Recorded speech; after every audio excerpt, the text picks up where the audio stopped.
When it comes to injuries, TA is still the only one with the groin, and we'll see exactly how he is later on today, along with other guys who had, possible nicks and necks when it comes to the game.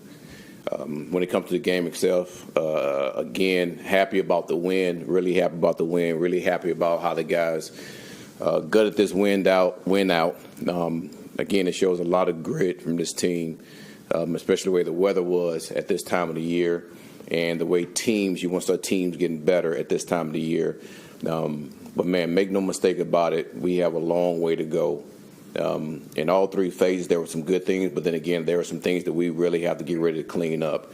And that will be a focus this week. And the thing is, we're not hiding from those things that when you look at them on tape, you're like, man, we got away with one right there. So even though, man, we're happy about, the results of this game, and there are a number of things on that tape that we got to get better at. And listen, we're not going to hide from those things. The players are not going to hide from them. They know that I'm going to challenge them as far as getting better. And also us as coaches, we have to challenge ourselves at helping those guys in those situations. So, again, it always starts with me making sure that those things are cleaned up.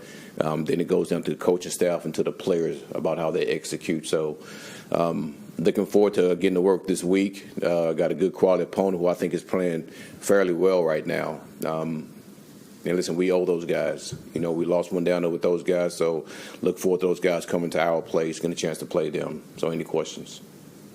Hey, G, what were you most pleased about special teams-wise, and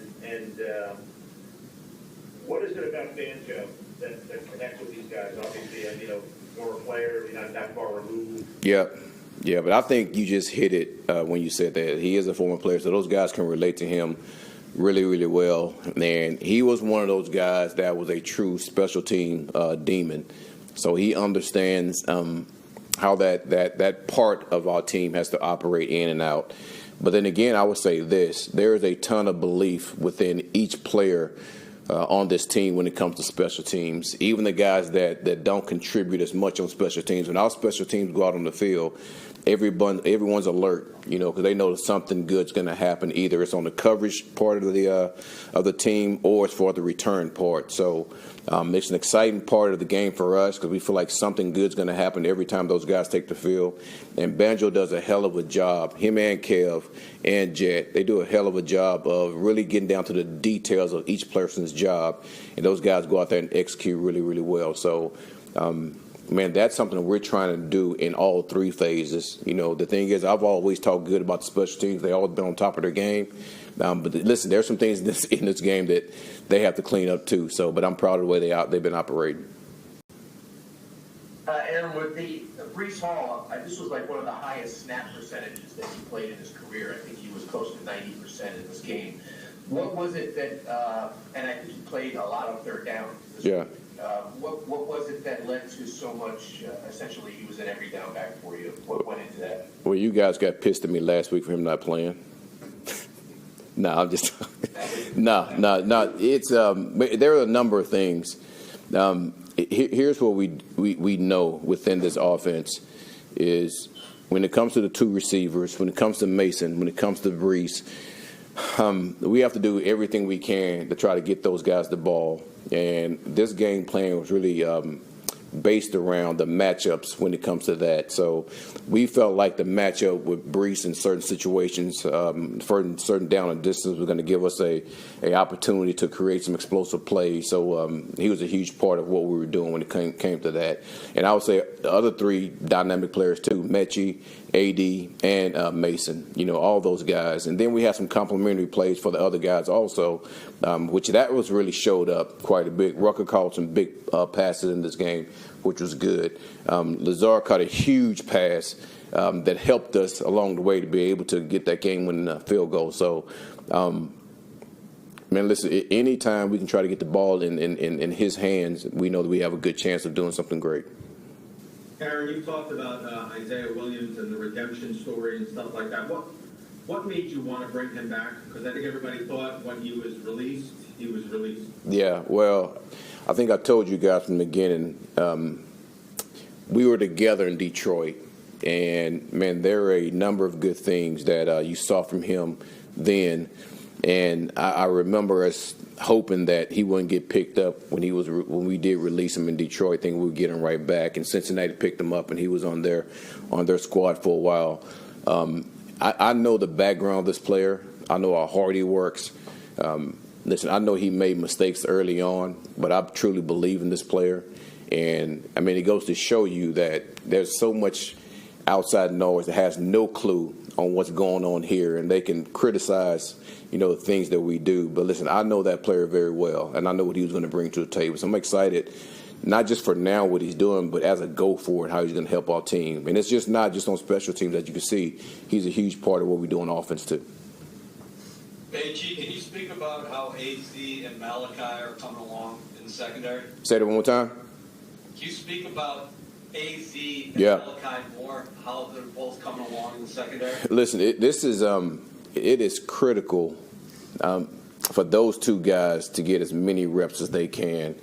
And I'm talking about true live game action as being young players that we drafted this past year. So, man, every rep they get is valuable as far as their understanding of how this league works, their understanding of how to play collective football within each other and make sure structure and all that is on a high level. And they're doing a really, really good job. I would tell you that. Now, there's some things they got to clean up. They make their rookie mistakes just like most rookies do, but they're going to crash course of how this league is and how you have to be on top of your game every week. And listen, the margin for error, man, is very minimal in this league. So the more those guys continue to play, the more they can continue to grow, the better we are going to be as a team in general.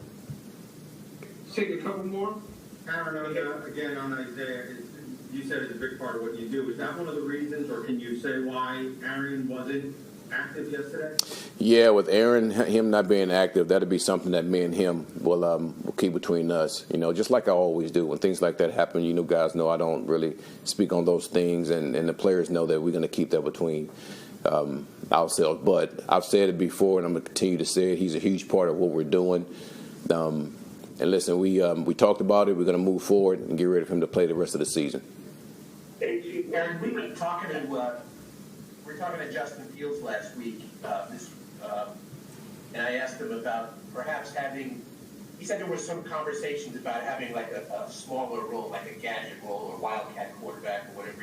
He said he kind of had mixed feelings about that because he wants to help the team, but at the same time, he had experience in Pittsburgh where he got some soft tissue injuries going into the game cold. Yeah. I wondered if you could add some context to that, like how deep did you talk about using him in that role, and what was your response to his response? Yeah, just like I said with the situation with Aaron, when it comes to schematics, when it comes to things like when I talk to the players, I never let those things out openly to anybody.